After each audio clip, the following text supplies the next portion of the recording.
Hello friends, welcome back to Abitha's Kitchen. நாம இன்னைக்கு பார்க்க போகிற ரெசிபி தாய் ஸ்டைல் ஸ்டஃப்ட் சிக்கன் விங்ஸ். இது பார்க்கறதுக்கு சிக்கன் லாலிபாப் மாதிரி இருந்தாலும் உள்ளுக்குள்ளே வச்சிருக்க அந்த ஸ்டஃபிங் பார்த்திங்கன்னா ரொம்ப டேஸ்ட்டாக இருக்கும். வாங்க எப்படி செய்யறதுன்னு பார்க்கலாம். இந்த டிஷ் செய்யறதுக்கு நம்ம சிக்கன் விங்ஸ் தான் யூஸ் பண்ண போகிறோம்.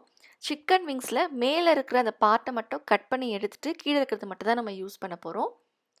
இப்போ இதை பார்த்திங்கன்னா நம்ம அந்த விங்ஸ்லேருந்து அந்த போனை மட்டும் நம்ம தனியாக நம்ம பிரித்து எடுக்கணும். ஃபஸ்ட்டு இந்த ஹாஃபாக இருக்கிற இந்த போனை மட்டும் நம்ம ஃபஸ்ட்டு கட் பண்ணிடலாம். இந்த மாதிரி உடச்சிங்கனாலே நல்லா ஈஸியாக வெளியே வந்துடும்.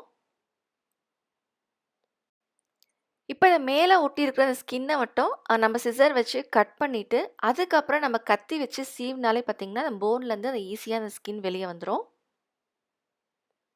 நம்ம ஃபஸ்ட்டு பண்ணும்போது கொஞ்சம் கஷ்டமாக தான் இருக்கும். நம்ம வந்து ஒரு 2 விங்ஸ் நம்ம ட்ரை பண்ணோம்னா 3rd விங்ஸ் நல்லா ஈஸியாகவே வெளியே வந்துடும். இப்போ இந்த மாதிரி நம்ம கத்தி வச்சு சீவ்னாலே அந்த ஸ்கின் வந்து அந்த போன்லேருந்து வெளியே வந்துடும். நம்ம முன்னாடியே அந்த போன் உடச்சிட்டதால பார்த்திங்கன்னா நம்ம எடுக்கும் போதே அந்த போன் தனியாக வெளியே வந்துடும் பாருங்கள். இதே மாதிரி எல்லா சிக்கன் விங்ஸையும் நம்ம ரெடி பண்ணி வச்சுக்கலாம். இப்போ பாருங்கள், ஒரு பாக்கெட் மாதிரி இருக்குது. நம்ம உள்ளே இருக்கிற அந்த போன் எடுக்கவே இந்த பாக்கெட்குள்ளே தான் வந்து நம்ம ஸ்டஃபிங் வைக்க போகிறோம். இப்போ ஃபஸ்ட் நம்ம மேரினேட் பண்ணிக்கலாம். இதுக்கு வாஷ் பண்ணி வச்ச அந்த சிக்கன் விங்ஸில் ஒரு 1/2 டேபிள் ஸ்பூன் அளவு மிளகுத்தூள் சேர்த்துக்கலாம். தேவைக்கேற்ற மாதிரி உப்பு, நம்ம ஸ்டஃபிங்லேயும் உப்பு சேர்க்க போகிறோம், அதனால் இதில் கம்மியாகவே சேர்த்துக்கோங்க. அடுத்து சோயா சாஸ் 1 டேபிள் ஸ்பூன் அளவு சேர்த்து இதை வந்து நல்லா மிக்ஸ் பண்ணிவிட்டு ஒரு 30 நிமிஷம் அளவுக்கு நல்லா இதை மேரினேட் பண்ணிக்கலாம். அதுக்குள்ளே நம்ம ஸ்டஃபிங் ரெடி பண்ணிக்கலாம். இந்த ரெசிபிக்கு முக்கியமானது பார்த்திங்கன்னா கிளாஸ் நூடுல்ஸ் தான் யூஸ் பண்ணுவாங்க. நம்ம நார்மல் நூடுல்ஸை விட இந்த கிளாஸ் நூடுல்ஸ் தான் வந்து நல்லாயிருக்கும். இப்போ தேவைக்கேற்ற மாதிரி இந்த கிளாஸ் நூடுல்ஸ் எடுத்துகிட்டு நம்ம வந்து வார்ம் வாட்டர் அப்படி இல்லை அப்படின்னா சாதா தண்ணியில் கூட ஒரு 10 நிமிஷம் போல் இதை நம்ம ஊற வச்சுக்கலாம். அதிலே வந்து நல்லா இது சாஃப்ட் ஆகிடும். இப்போ மூழ்கிற அளவுக்கு இந்த வந்து நூடுல்ஸை ஊற வச்சிடலாம். இப்போ 10 நிமிஷம் போல் ஆகிடுச்சு. இந்த நூடுல்ஸும் நல்லா சாஃப்ட் ஆகிடுச்சு. இதை வந்து நல்லா வந்து தண்ணி இல்லாமல் பிழிஞ்சிட்டு இதை தனியாக ஒரு பவுலில் ட்ரான்ஸ்ஃபர் பண்ணிக்கலாம். நான் பாதி மட்டும் தான் யூஸ் பண்ணுறேன். மீதி பாதி வந்து நான் கார்னிஷிங் தான் யூஸ் பண்ணுறேன்.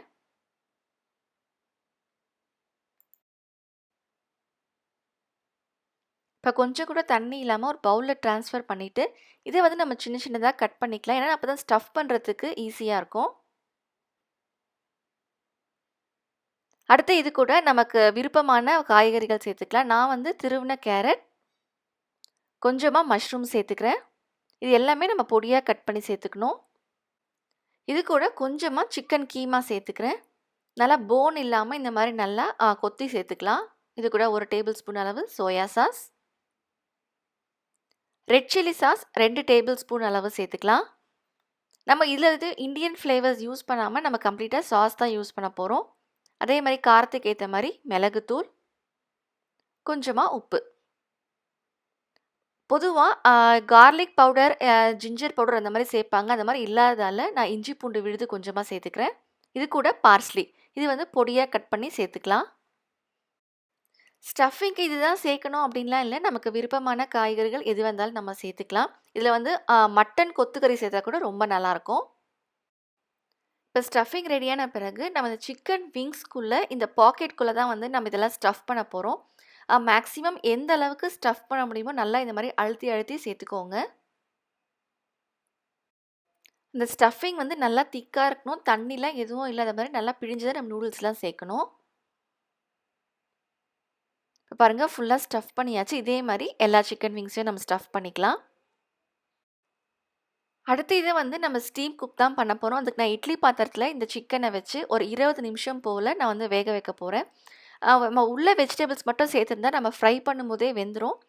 இதை வந்து நம்ம சிக்கன் கொத்துக்கறியும் சேர்த்துருக்கிறதால உள்ளுக்கும் நல்லா அது வேகணும். அதுக்காக நம்ம ஸ்டீம் குக் பண்ணுறோம்.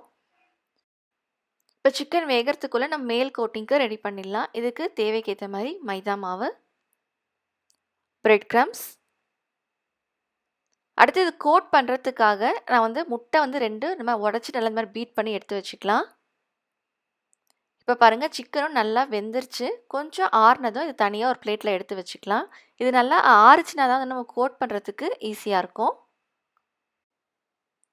இப்போ இந்த சிக்கன் விங்ஸில் இருக்கிற ஸ்டஃபிங்லாம் வெளியே வராத மாதிரி கேர்ஃபுல்லாக ஃபஸ்ட்டு நம்ம மைதா மாவில் நல்லா கோட் பண்ணிக்கலாம். அடுத்து நம்ம அடித்து வச்ச இந்த முட்டையிலையும் கோட் பண்ணிவிட்டு லாஸ்ட்டாக பிரெட் க்ரம்ஸில் கோட் பண்ண போகிறோம். இது சிங்கிள் கோட்டிங் இல்லாமல் நம்ம டபுள் கோட்டிங் கொடுத்தா அது இன்னும் கிறிஸ்பியாக இருக்கும். அதனால் திரும்ப வந்து இதே வந்து முட்டையில் நம்ம கோட் பண்ணிவிட்டு அடுத்து லாஸ்ட்டாக பிரெட் க்ரம்ஸில் கோட் பண்ணிக்கலாம். இந்த மாதிரி பேட்டரில் கோட் பண்ணும்போது கேர்ஃபுல்லாக பண்ணணும், உள்ளே இருக்கிற ஸ்டஃபிங்லாம் வெளியே வராத மாதிரி. அவ்வளோதாங்க. இதே மாதிரி நம்ம எல்லா சிக்கன் விங்ஸையும் இந்த மாதிரி கோட் பண்ணிவிட்டு தனியாக எடுத்து வச்சுக்கலாம். இப்போ எண்ணெய் நல்லா சூடானதும் நம்ம ஒவ்வொரு சிக்கன் விங்ஸையும் போட்டு நம்ம ஃப்ரை பண்ணி எடுத்துக்கலாம். ஆல்ரெடி வந்து சிக்கனில் நல்லா வந்து வெந்தது தான், அதனால் மேலே இருக்க அந்த லேயர் மட்டும் நல்லா கிறிஸ்பி ஆனதுமே நம்ம எடுத்துடலாம். அவ்வளவுதாங்க. ரொம்பவும் டேஸ்டியான நல்ல டிஃப்ரெண்ட்டான தாய் ஸ்டைல் ஸ்டஃப்டு சிக்கன் விங்ஸ் சூப்பராக ரெடி ஆகிடுச்சு. நீங்களும் இதே மாதிரி செஞ்சு பார்த்து எப்படி இருக்குன்னு சொல்லுங்கள். உங்களுக்கு இந்த வீடியோ பிடிச்சிருந்தா மறக்காமல் லைக் பண்ணுங்கள், ஷேர் பண்ணுங்கள், சப்ஸ்கிரைப் பண்ணுங்கள். தேங்க்யூ.